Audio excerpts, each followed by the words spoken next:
A shocking revelation from the history of the British royal family has just come to light, emerging from what was thought to be forever buried beneath the dust of time in Windsor Castle. In a deep storage room where thousands of documents and royal relics from generations of monarchs are kept, a preservation staff member accidentally discovered a red wax-sealed envelope bearing the words, "To be opened only when all is too late." No one expected that inside this envelope was a copy of the final and never-before-released will of Princess Diana, the woman known as the Rose of England, who brought the world to tears with her tragic passing in a car accident in Paris in 1997.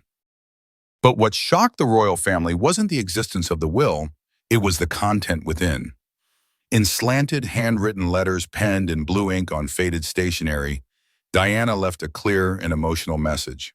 All her most precious personal items, from the iconic sapphire jewelry set, unpublished handwritten letters, to the diary chronicling her most intimate thoughts during her years of pain, would be left to one particular person: Catherine Middleton. Not William, not Harry, and certainly not Camilla, the woman long seen as the third party in Diana's marriage, and who now holds the title of Queen Consort of the United Kingdom. That moment struck like a blow to Camilla's pride and standing within the royal family. Diana, though gone for nearly 3 decades, seemed to return from beyond the grave to make one final, powerful, and resolute statement. She chose Catherine, a young woman she had never met, never spoken to in her lifetime. But why? Why would Diana place absolute trust in a stranger and entirely cast aside the woman now sitting on the throne? That question is shaking the entire United Kingdom. Because Diana's act wasn't merely a personal decision, it was a declaration, a symbolic statement carrying the pain of a mother, a betrayed wife, a woman once isolated within the very palace that Camilla now walks through daily with the title Queen.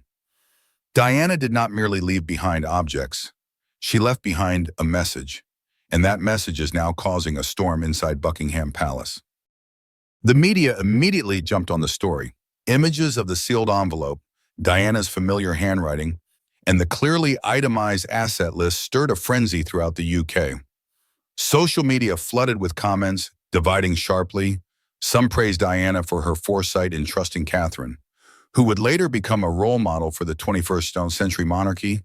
Others questioned whether this was a deliberate act to exclude Camilla from her legacy, a final word to close the years of pain caused by betrayal.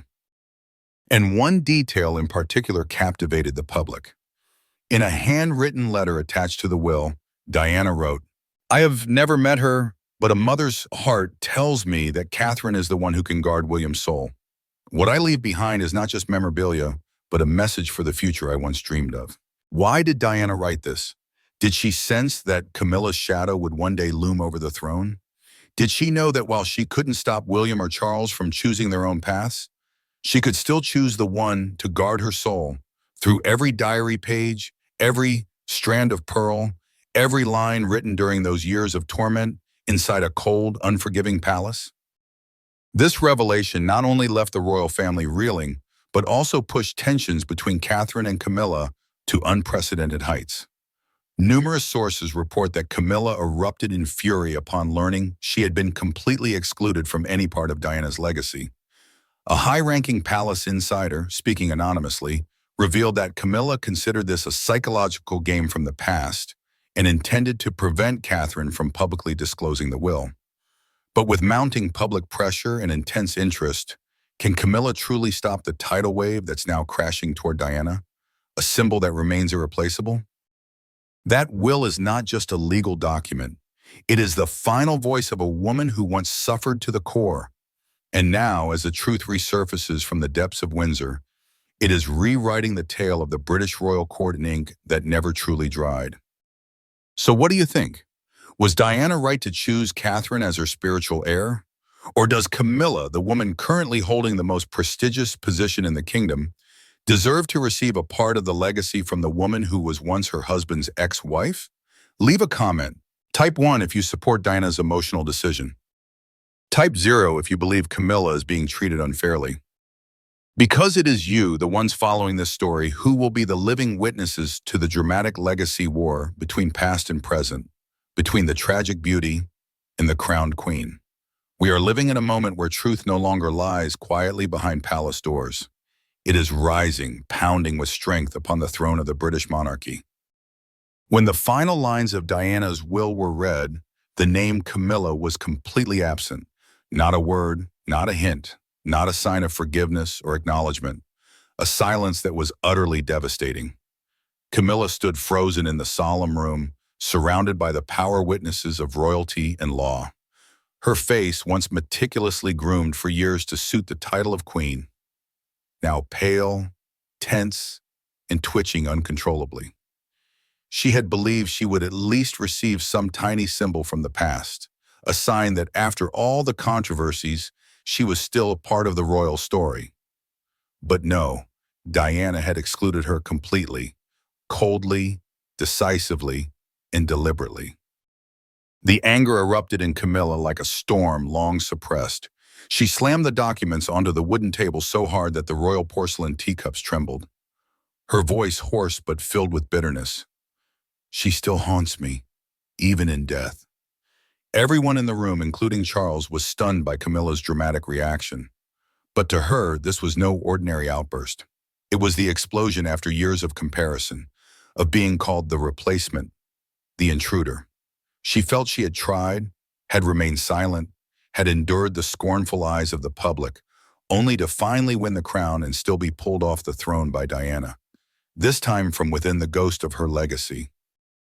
No thank you, no gesture of reconciliation, not even a shred of recognition that I stood by Charles in his final years, Camilla screamed, her eyes wide with fury, lips trembling. She turned to Charles as if he were the one to blame. He was the man who had drawn her into this storm named Diana. He was the one who once begged her not to leave him, who once whispered in her ear, "You're the only one I've ever loved." And yet now, in his own reign, she was being erased by the shadow of a woman who had been dead for nearly 3 decades. Charles tried to comfort his wife. He stepped forward, placing his hand on her shoulder with a weary, sorrowful gaze. But Camilla brushed his hand away as if it were a burning coal. "You promised me we'd move forward without the past haunting us," she hissed, her voice breaking. "But she's still here, in everyone's eyes, in every portrait in the palace, in the hearts of the people, and now even in the will. Don't you see? She won't let me go." Camilla's pain was real. It didn't come from the loss of a brooch or a piece of jewelry. It came from the feeling of being entirely cast aside, of being denied, of being deemed unworthy to stand on equal footing with Diana even after Diana was gone. All of Camilla's efforts to transform from the husband stealer to the queen consort now seemed to vanish into thin air. The years of restraint with the media, the quiet acts of charity, the forced smiles at events, all now overshadowed by a single line in the will, "All symbolic assets relating to me shall belong to the daughter-in-law I trust, Catherine." Camilla collapsed into a chair, head bowed low, hands gripping her skirt as if trying to hold back tears. She had never imagined she'd fall into such a state. She had once been able to control her emotions with icy calm, but today she could no longer hide. Diana had won, not through life, but through legacy. Charles remained silent. He knew that any words now would only be blades turned inward. But in that silence, he too felt the heavy weight of the past he and Camilla had created. A past now pressing down on the present, and perhaps the future of the throne. "What more do you want?" Charles asked softly, more a sigh than a question. "You are queen, you are here by my side." Camilla looked up, eyes red. "I want to be acknowledged. I don't want to be forever the despised shadow. I don't want to spend my life under the pitying stares of others." That sentence echoed through the ice-cold room like an unspoken pain from a woman mocked by fate. She did not choose this life. She chose love. But that love branded her as a villain for life. And now, even after reaching the peak of power, she was still dragged down by the name Diana. The question remains, is Camilla's rage justified? A woman who once loved fiercely, was once scorned, endured decades to be accepted. Does she have the right to feel hurt when excluded from the royal legacy? Or should she be the one to learn to forgive, to move past the looming shadow and let history decide who the true queen is? And if Diana herself chose not to mention her in the will, Could that also be a way to close the past? A final period to the endless memoirs of pain? Or perhaps it was Diana's last way of telling Camilla, I never accepted you, and I never needed to, not in this life, and not even in death. It all began with an intuition, a quiet but sharp premonition that Princess Diana carried in her heart before life's tragedies struck. In a private moment with her closest friend, she once said, William will not just choose a beautiful woman, he will choose someone who can love as his mother once loved. Deep down, Diana seemed to know she would not accompany her son to the end of his journey. And precisely because of that, she left a unique mark, not only through her words, but through priceless personal items bestowed after her death. Those items were not mere possessions, but vision, legacy that Diana intended one woman to inherit. No one expected that woman would be Catherine Middleton. In Diana's secret will, 3 specific items were directly left to William's future wife: a sapphire choker that had been her favorite piece of jewelry, an emotional handwritten letter, and a diary filled with reflections, pain, and the infinite love she had for her children. Catherine's name never appeared in those lines, because when the will was written, they had never met. But what is eerily haunting is the content of the letter. If my son finds a woman who knows how to listen, who can hold another's wounds without fear of pain, then please know that I will be with that woman. Those words seemed written for Catherine, the woman who would quietly bear royal pressures, support her children, uphold her husband's image under relentless scrutiny, and most importantly, continue Diana's mission in the public eye. The sapphire choker, choker, a powerful symbol, was not something anyone could simply wear. It carried both glory and darkness. On the day Catherine was allowed to touch that necklace, she cried, not from its monetary value, but because of the accompanying message. For the woman brave enough to love William as he truly is, not for his rank. That was not just a test. That was a commission. And Catherine, with incredible steadfastness over the years, proved she was worthy. But how could a woman like Diana, who never met Catherine, choose the right person so perfectly? Was it mere coincidence, or did Diana truly possess intuition beyond ordinary reason? In the diary Catherine kept for many years, one passage written in 1995 sends chills. I see William's eyes. They need someone who will not hurt him again. Someone who knows to walk slowly with him through every storm. If possible, I hope that person carries in their eyes the light I have lost. Perhaps those grief-laden premonitions guided Diana to shape her son's destiny, even though she is no longer here in the physical world. The story becomes even more convincing when witnessing Catherine's every small action. From bowing before Diana's grave during her first visit to Althorpe, to refusing to wear sparkling but cold royal jewelry, and choosing instead the sapphire engagement ring, a symbol deeply tied to Diana.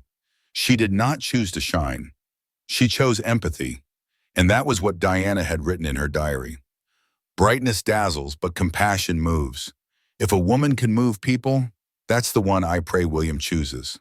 Diana's choice, therefore, was not simply intuition. It was a journey nurtured with love and empathy. And when Catherine entered William's life as a piece shockingly perfectly aligned, people could not help but believe Diana was right. No one can replace her, but Catherine has become the emotional bridge between generations. She continues not with grand declarations, but with quiet deeds, what Diana was denied in her brief life. Is all of this just coincidence?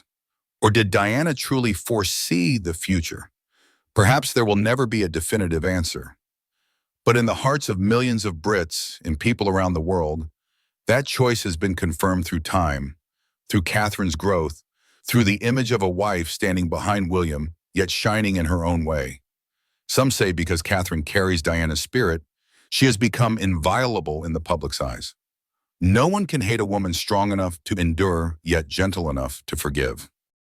And if Diana truly saw something ahead, it was not the appearance, lineage, or status of her heir, but the heart. A heart that loves in silence, endures with pride, and lives fully with the shadow of a legend without being consumed by it. Catherine embodies exactly that. The vision Diana left behind, not through stirring speeches, but through tears, diaries, and ultimately unconditional trust in her son's future. Was it luck, fate, or a whisper from a mother who still watches from somewhere beyond? We may never know. But one thing is certain, Diana's legacy has never truly vanished. It is simply reborn through Catherine. If you also believe that a mother's deepest instincts can transcend death to shape the future, share this video to spread the vision Diana left behind.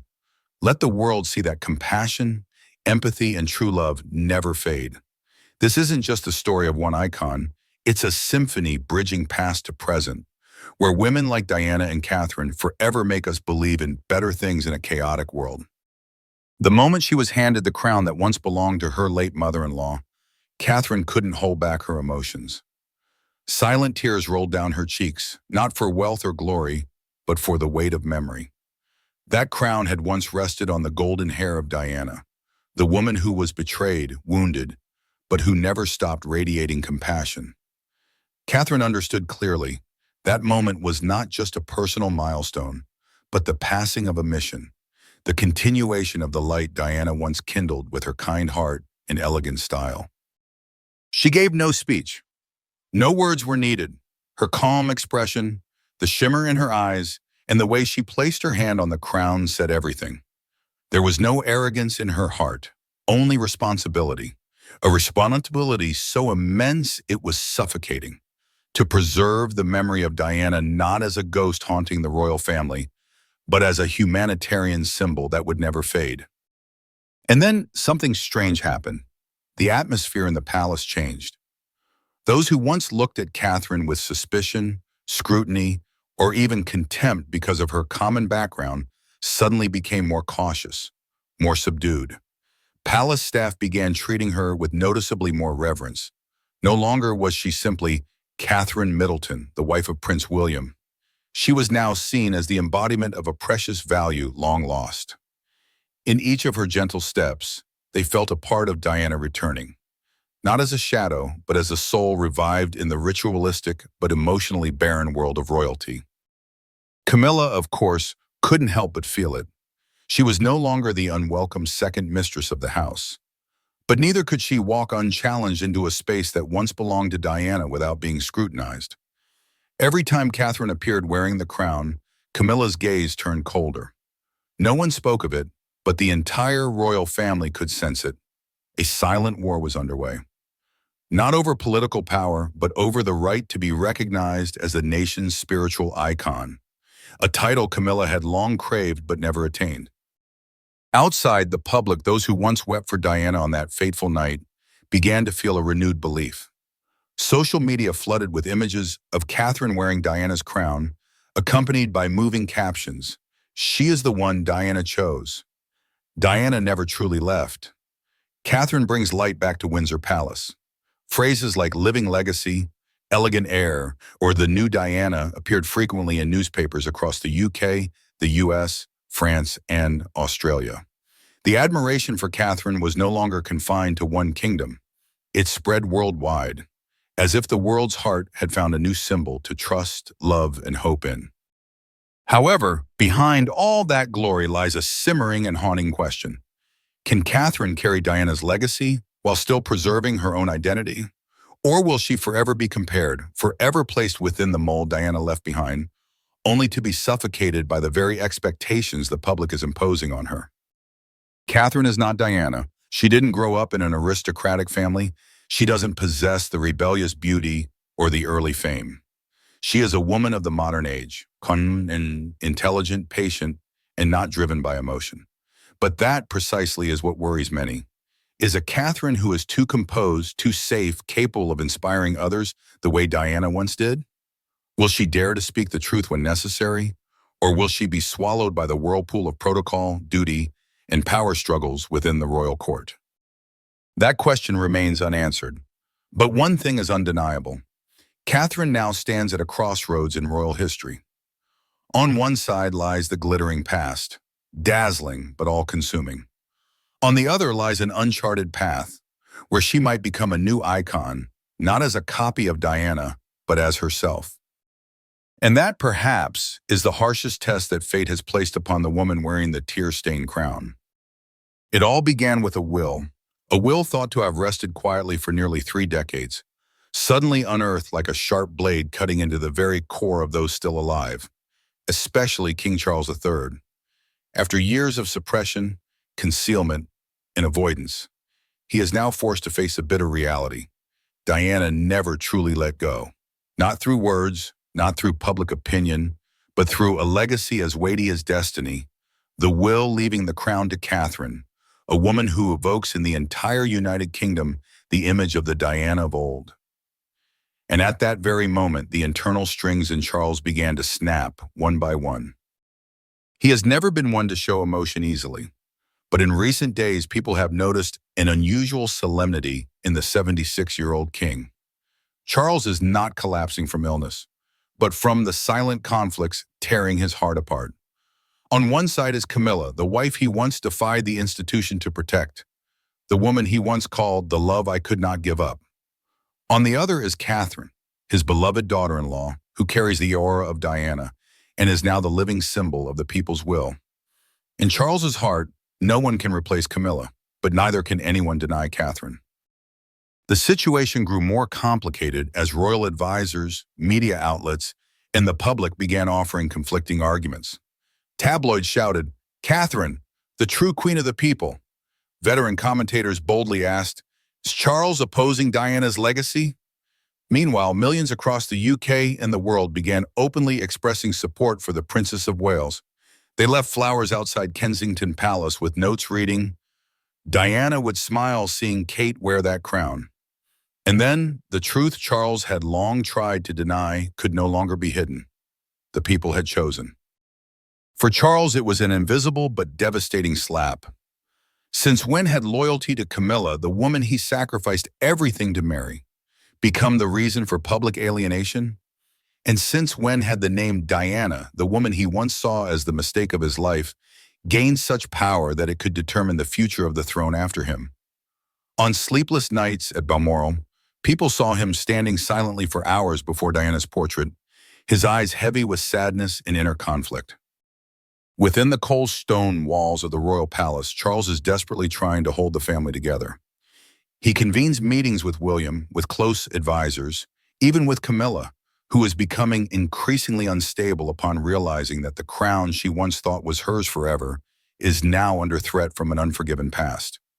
But every time Charles proposes a compromise, every time he seeks unity, Diana's will reappears like a living testament of division. A single sheet of paper, a signature, but with the explosive force of a political and spiritual bomb. Charles understood that he stood before a royal crossroads. Either he would accept Catherine as the representative of the monarchy's future, thus appeasing the people but effectively pushing Camilla to the margins of power, or he would continue to protect Camilla until the end, the woman he chose to love all his life, but accept the price of an irreparable rift between the monarchy and the public. Whichever path he chose, the name Diana remained a shadow he could not surpass. Then, amid the breathless silence of a kingdom on the verge of turmoil, Charles confided to a trusted aide, "I have tried my best to protect Camilla, but perhaps I am now paying for the years I didn't protect Diana." Those words, never made public, fell into the silence like a belated confession. The question now was no longer, who will wear the crown, but can Charles balance the two ends of history, Camilla of the present and Diana of the past, without allowing the monarchy to be forever divided?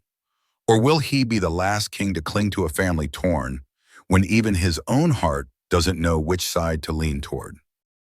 This struggle isn't only unfolding outside between the public and the media, it's quietly raging within the mind of the most powerful man in the United Kingdom, the husband, the father, and the keeper of the royal family's most painful secrets over the past half-century.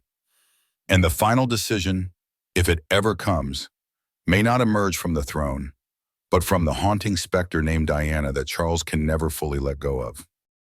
Although Diana's will was never widely published, what remained in the public's memory is the living legacy, her compassionate actions, bold choices, and the times she stepped beyond royal protocol to embrace an HIV-positive child, to hold the hand of an amputee soldier, to cry amid Angola's minefields. From those came her undying legacy, She needed no crown, no title. She imparted a soft power that few subsequent monarchs could match. It was the power of humanity. The mere mention of her name could make all of Britain pause. And now, in the proud yet gentle figure of Duchess Catherine, people see Diana not through appearance, but through way of life. It is no coincidence that Catherine has become the most beloved royal over the past decade. Though she doesn't speak often, doesn't break rules like Meghan, and isn't as flamboyant as Diana once was, she makes the British public believe that Diana's most beautiful and noble qualities still live on. That is compassion. The unwavering look through personal crises to remain her husband's spiritual pillar. The grace in visiting sick children in the hospitals while facing her own illness. The gentle but steadfast protection of her children's privacy in a harsh media world. To the public, Catherine is not just a symbol, she is a convincing continuation of the legendary mother-in-law, Princess Diana. Conversely, Camilla, though seated on the throne as queen, is overshadowed by the past. She has all the power, prestige, even unflinching loyalty from King Charles III, yet she lacks what she most craved, the recognition of the people. At every major event, from Queen Elizabeth II's funeral to coronations, Camilla's presence is compared to Diana's in an unspoken rivalry. The public seldom states it outright, but their gaze, their expressions, and even their applause define the boundary. One side respect and love, the other mere conditional acceptance. What hurts Camilla most may be that Catherine, the daughter-in-law she once saw as an ally, has become the figure who eclipsed her. Not because Catherine meant to, but because Catherine didn't have to try to capture the public's heart. A heart Camilla, despite a lifetime of proving herself, still cannot access.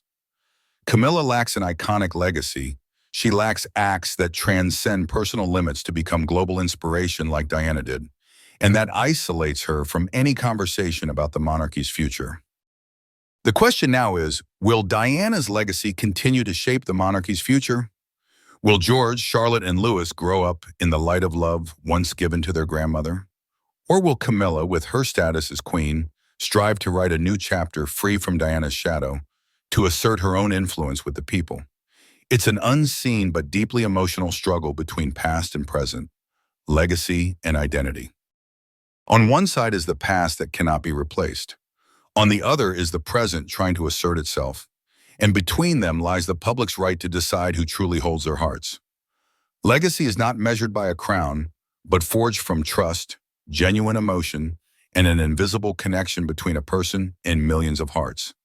And with all that, Diana still lives, in every beat of Britain's heart. Will the monarchy overcome the deep cracks in public trust and move to a new chapter? Or will it continue to be haunted by past mistakes that Diana, through her life and death, unintentionally revealed? Every line of Princess Diana's will didn't just divide assets. It carried an undying message of compassion, dedication, and hope for the next generation.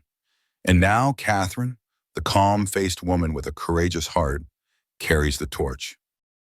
Unlike that grandeur, Camilla, though queen, remains marginalized in the story. Not for lack of effort, but because past breaks in trust remain unhealed in the public's mind. Between Diana, the departed yet ever-present symbol, and Catherine, the devoted successor quietly writing the next chapter, Camilla seems small, isolated in the very palace she reigns. What do you think? Can Catherine bring the renewal to the monarchy just as Diana did? Leave a comment with 1 if you believe Catherine is the future, or 0 if you feel Camilla deserves recognition. Don't forget to like, share, and subscribe so you don't miss the next episodes in the Royal Drama Chronicle. From Diana's secret will to Catherine's rise, this story shows that love and compassion have the power to shape an entire monarchy.